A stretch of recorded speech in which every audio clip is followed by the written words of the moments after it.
Hello students. So yesterday we have studied about the two simple permanent tissues, and that is parenchyma tissue and that of the collenchyma tissue. In parenchyma tissue we studied about that the parenchyma cells, they are the living cells. They are having intercellular spaces and their cell wall is made up of a cellulose and that of the hemicellulose. And due to the presence of the cellulose, the exchange of the substance is possible in case of that of parenchyma. Parenchyma cells is also divided into two, that is chlorenchyma and that of the arenchyma. So the chlorenchyma is that parenchyma tissue in which the cell possesses chloroplast and which is responsible for the process of photosynthesis.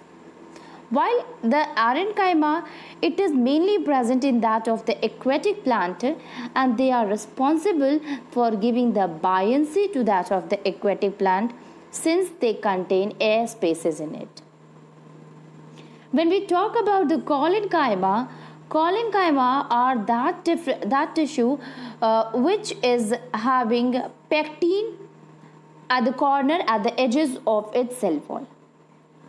Although pectin is present in it, even then also that tissues are the living tissues since the exchange of material, exchange of the gases in the water can take place in that of the collenchyma tissue. Now today we will start with the sclerenchyma, that is the third simple permanent tissue. Sclerenchyma. So what are the sclerenchymatous cells, students? Sclerenchymatous cell is the third ground tissue of a simple permanent tissue in the plant. Okay? And these tissues, they are whenever we talk about it, the sclerenchyma, we always write it that sclerenchymatous cells are dead at their maturity. It means when it gets matured, it becomes dead. What does that mean, student? That when cell was formed, it have all the content. It means it is having the cellulosic wall, but in the cell wall, there is a deposition of a substance take place, and due to which these cell it becomes dead. So before that, when we were studying about the parenchyma and collenchyma, students, then we came to know that their cell wall is having the cellulose and hemicellulose. These cellulose and hemicellulose help in the exchange of the material between the cells. So here in case of the sclerenchyma, the cell when it formed, it was having all the content as well as it was having the cellulosic wall. But in the cell wall, there is a deposition of a substance, that is lignin, takes place, and due to which it becomes dead at their maturity. We can understand it like that suppose a cell is there and the cell wall of the cell is made up of a cellulose, but now there is a deposition of a lignin, and this deposition of the lignin which is occurring on it, this lignin is impermeable to water. It means this lignin, if it is present at the cell wall properly, it will not allow the exchange of the substance between the cells, or it will stop the exchange of the substance between the cells. Okay, so as soon as the exchange of the water gases which is not available in the inner living cytoplasm,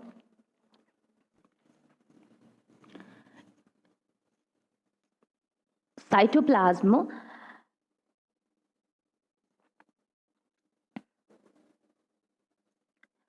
cytoplasm will die, because now there is no availability of the water, of the gases, or the other substances in which the exchange of the substances take place. So cytoplasm will die, and the inner cell, it becomes now a empty space, and that empty space which is left is known as lumen. Okay, student, that is known as lumen. So originally, when the cell was formed, it was live, but due to the lignin deposition, it died. So we can say the sclerenchyma cell dead at maturity. Okay, so it is dead at maturity, since it was live when it was formed, but the cell wall will get the deposition of a lignin. Lignin is impermeable, which do not allow water and the other gases to exchange from one cell to the other, and due to which the living cytoplasm, it dies, and the space in that of the cell becomes an empty space, and we call the empty space is lumen. Okay, students, now this sclerenchyma cell, they do not have a protoplast when they completely develop. Reason, because the cytoplasm, it dies, so protoplasm also dies. They are having a thick secondary cell wall. Okay, before that we studied that the parenchyma is having only a one cell wall, a primary cell wall, but later on in sclerenchyma we studied that it is having a thick secondary cell wall, and this secondary cell wall is due to the it is thick due to the presence of a lignin in it. Okay, so the secondary cell wall is lignified and it is hard. Most of the sclerenchymatous cell, they show intrusive growth. Now we will study that the different types of the sclerenchyma, students. So basically, based on the size, the sclerenchyma is divided into two, that is sclerets and fibers. Okay. So when we talk about the fibers, we will start with that of the fibers, students.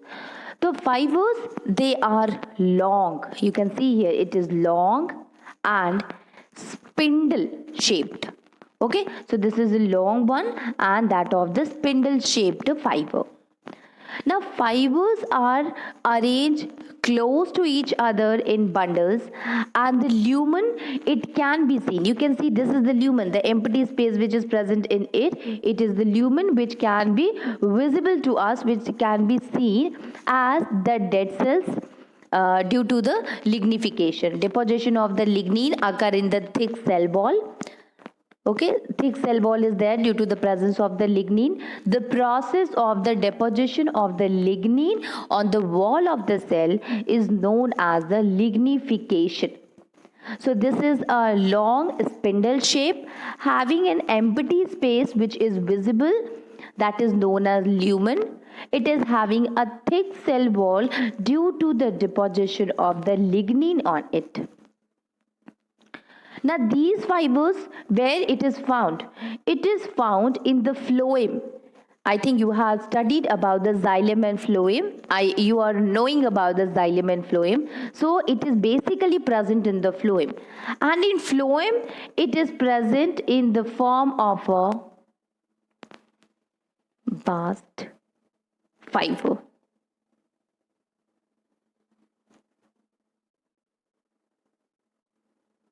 Okay,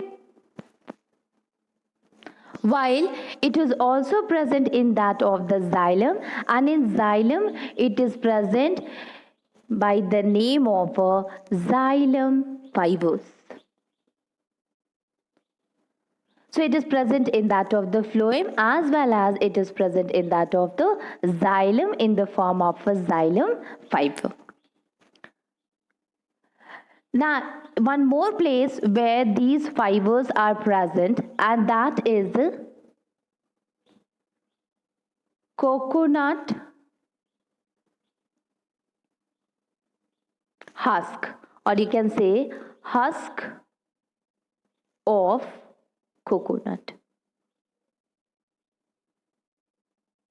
Okay, so it is present in the phloem as a bath fiber. It is also present in the xylem as a xylem fiber, as well as it is present in the husk of the in the husk of the coconut. So in coconut, the fibrous plant, the fibrous part, it is basically the sclerenchymatous fibers. Okay, so these are the location of that of the xylem. Sorry, this is the location of the sclerenchymatous fiber. Now if we talk about the sclerids, they are also of a different shape, and based upon that they are divided into different one. You can see here, these are the different types of sclerid, and these division is on the basis of their shape. Based on that, they are differently named also, like brachysclerid, macrosclerid, osteosclerid, asterosclerid, and trichosclerid. So based upon their location as well as based upon their shape, they are divided into 5. So we will start with the first one, that is brachysclerids. So these brachysclerids, they are also known as that of the stone cells. Okay, and they are irregular in shape. Here also, since they are the part of the sclerenchyma, so lignification has taken place. It means lignin are present on the wall, and due to which the cell is dead and lumen is visible. Now, where we find these stone cells of brachysclerid? So basically, they are found in the pulp of the guava and that of the pears. When we eat these fruits like that of the guava or that of the pears, we find that there are some grains in it, and these grains are basically these stone cells. Okay, so stone cells are the part of the brachysclerid. These are present in the fruits like that of the guava in the form of a grains. Okay, and what is the role of these grains in these fruits like guava? So basically they provide the strength to the pulp. Okay, so it is present in the fruit to provide the strength to that of the pulp. Brachysclerid, I already discussed that it is irregular in shape. The second one is the macrosclerid. Okay, and they are large. They are column shape. You can see here they are in the column shape.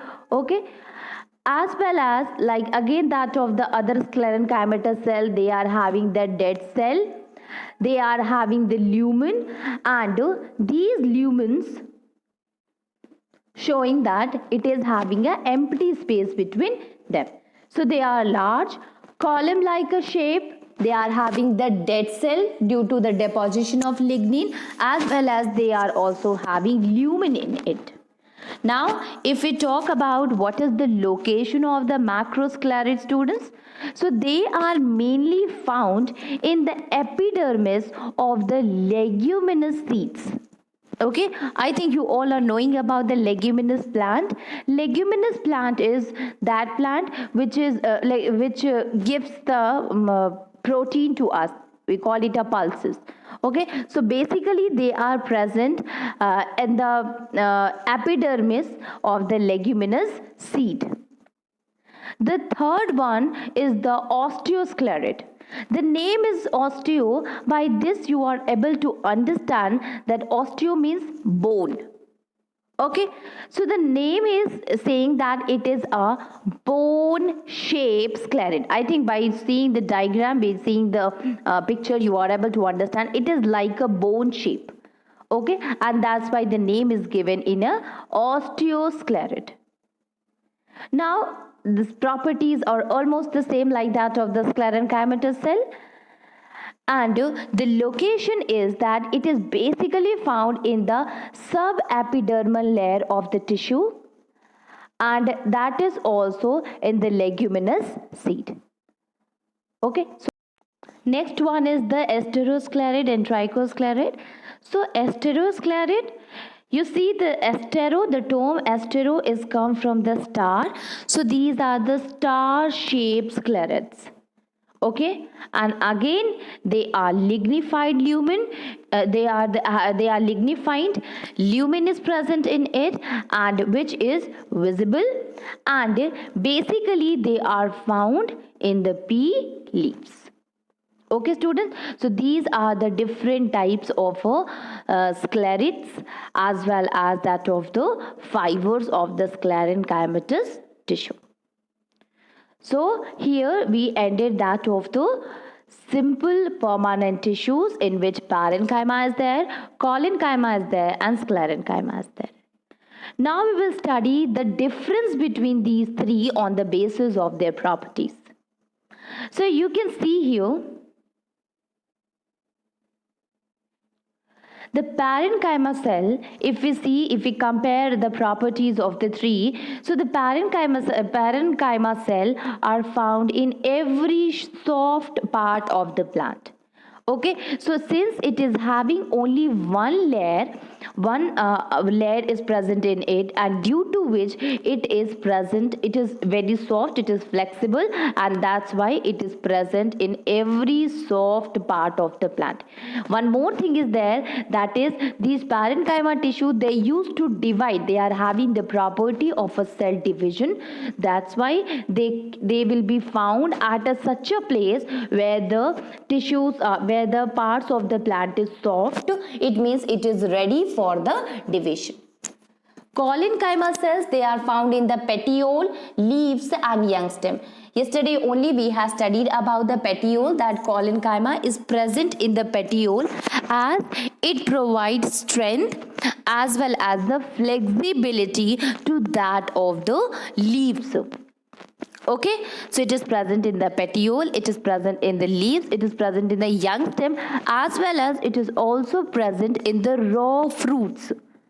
Okay, so it is there to give strength and flexibility. When we talk about the sclerenchyma, so it is found in the mature parts of the plant. You know that the cell, when it become mature, then it will get converted into sclerenchymatous cell. So basically sclerenchymatous cells are the mature cells. So it is present in the mature part of the plant. In parenchymatous cell, unspecialized cell is there. Okay. But in collenchyma and sclerenchyma, both are having a specialized cell which is having a special function. But here in parenchyma, its function is to divide. It consisting of a thin cell wall. I told you that it is having only one layer, one primary layer is present in it. So its wall is quite thin.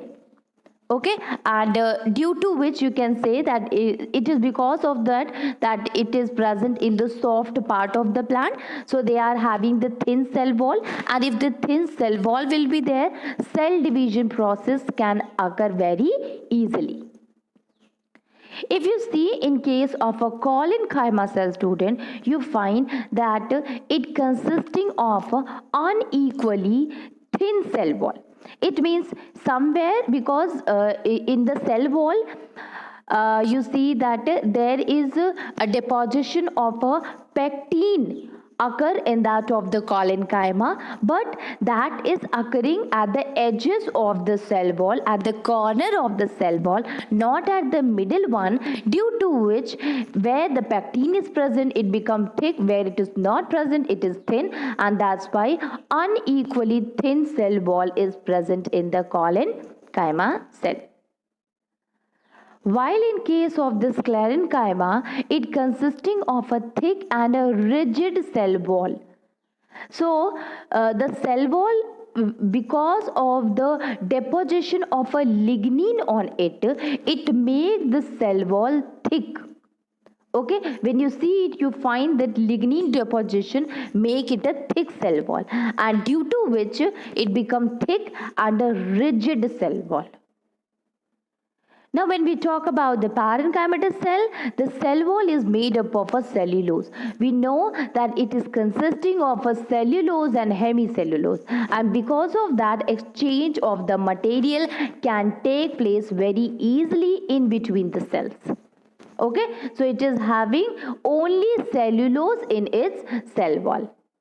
While if you see in case of a collenchyma cell, the collenchyma cell, it is having the cellulose, hemicellulose as well as deposition of a pectin, it occurring at the edges of the cell wall. So it is having cellulose and a pectin. Although pectin is present at the edges, it is present at the corner of the cell wall. Even then also the movement of the material, exchange of the gases and that of the water can occur between the cellulose of the two, between the cytoplasm of the two cells. Okay, which make collenchyma a living cell. Okay, so it is made up of a cellulose, it is made up of a hemicellulose and that of the pectin. When we talk about the sclerenchyma, students, sclerenchyma, it is made up of a water-proofing lignin. So, it is having the cell wall is thick, and cell wall is instead of consisting that of the cellulose, it is having the deposition of a lignin on it. And we know that lignin is an impermeable in nature, so it will not allow water to move from one cell to another cell. So exchange of the gases and the water will not take place, due to which the cytoplasm die and the cell dies, it become dead cell, and only lumen will be left. So due to it is having the waterproof lignin, okay, which will not allow water to pass through it. The intercellular space is present between the cell. In parenchymatous cell, you know that since it is made up of a cellulose, it is loosely bound with each other, and since it is loosely bound with each other, there is a spaces between them which we call, since the spaces is between the two cells, that's why we use the term intercellular. When it is inside the cell, it is intracellular, and when outside between the two cells, that we use the term intercellular. So between the two cells there is the spaces between them, just because these cells are loosely arranged between them, and that is why the spaces remain, and we can say the intercellular space is present between the cells. When we talk about the collenchyma cell, no or a little intercellular spaces is present between the cell. So the intercellular spaces is now filled with that of the pectin. So the pectin will cover that of the intercellular spaces. So very less space is present between the cells, as well as we can say the spaces which is the present, and the space which is present between the cell is filled with that of the lignin. So very less amount of a space is left, or no space is present between the cell, and that's why we can say that it is having very little intercellular spaces or no intercellular spaces between the cells. Here, in case of the sclerenchymatous cell, there is no intercellular spaces is present between the cell because it is totally covered with the lignin deposition. Sorry student, in the collenchyma there is the deposition of a pectin, not that of the lignin. So intercellular spaces is filled with that of the pectin. Okay, so here the pectin deposition occur, that of the collenchyma. Okay, and due to which very little space is present. We know that the corner is filled with that of the pectin in the collenchyma, while in case of a sclerenchyma, lignin deposition is there. Okay, and that lignin cover the whole cell wall, due to which there will be no intercellular spaces is present at all. Okay, so here at the edges, pectin is present in the collenchyma, due to which very little space or no intercellular space present in it. Here only cellulose is there, that's why intercellular spaces are present between them. And here the lignin deposition is there, the cell wall is covered with the lignin, so no space is left behind, so no intercellular spaces between them. It consisting of a live cell at maturity. So living cells are present in it, since the exchange of the material between the cell, exchange of the water, exchange of the gases can take place easily in that of the parenchymatous cell. That's why these cells are the living cells throughout the life. It means it will remain living cell even at maturity. Okay, at maturity also it is a living cell. Collenchymatous cells, they are also living. Why? Because you know that pectins are present in it, but pectins are present at the edges. So the transfer of the material, transfer of the substances can also take place easily, due to which we can say that the collenchymatous cell, they even though they are having the deposition of pectin, but they are the living cells. Sclerenchymatous cells, they are dead cells at maturity, because you know that they are the dead cells due to the deposition of the lignin. So the lignin is impermeable, it will not allow the water and the other substances to get exchanged between the cells, and due to which the cytoplasm inside the cells, since it is not getting the water, as the lignin is impermeable, it will not allow water in it, so it will the cytoplasm will die, it will become dead, and leaving behind an empty space, and that is known as lumen. Okay, so sclerenchyma is a dead cell at the maturity, although initially it was a living cell when the when the lignin deposition was not there. As at the maturity deposition of the lignin occurs, it convert the living cell into the dead cell. So we can say the sclerenchyma, initially it was a living cell, but at maturity it get converted into dead cell. Now we will see the complex permanent tissues. So right now we were studying the simple permanent tissues, and we see in the characteristic of a simple permanent tissues, that is the cell of the simple permanent tissues, they are structurally as well as functionally same.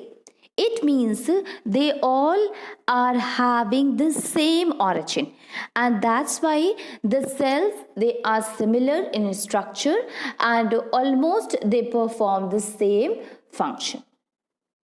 Okay, and that's why the name is simple permanent tissue. When we talk about the complex permanent tissue, students, so a complex tissue is what, when we talk about a complex, it means that is having a different composition, or we can say it is little bit complicated. Okay, so the complex tissues, it can be defined as a collection of a different types of a cell. Okay, simple permanent tissue, it is having only one kind of a cell, but in a complex permanent tissues, it is having a different type of cells grouped together. And the collection of the different type of a cell, they help in the performance or they help in performing the common function. So they are having the different type of a structure which perform the same function. That is the complex permanent tissue. Now the important complex tissues in case of that of the vascular plants, that is xylem and phloem. So we had divided the complex permanent tissue into two types, that is xylem tissue and that of the phloem tissue. And together xylem and phloem is known as the vascular tissues since it is found in the vascular plant. So they are vascular tissues. Both these tissues, they are assemblance of a living and a dead cells, and they are maybe primary or secondary. Okay, so it is consisting of both the cells, both the type of a tissue, that is either xylem is there or a phloem is there, both of them consisting of both the living cells as well as the dead cells, as well as it is having the primary and the secondary. The dependence of the primary and secondary, it totally depend upon their mode of origin. Okay, so we can say that it is a collection of a living and a dead cell. It may be primary or secondary, which totally depend upon their mode of origin. Now, what is the role of the complex tissue, student? We know that we already have studied about the xylem and phloem. So by the help of the xylem and phloem, we are able to conclude the function of a complex permanent tissue, and that is the complex tissue. It helps in transporting the water, mineral, salt as well as the food material to the various parts of the plant body. So they help in the conduction of the water, minerals, nutrients as well as that of the food material to the different parts. Now, complex tissue is divided into xylem and phloem, and xylem, it is divided into tracheids, vessels are there, fibers are there, and parenchyma is there.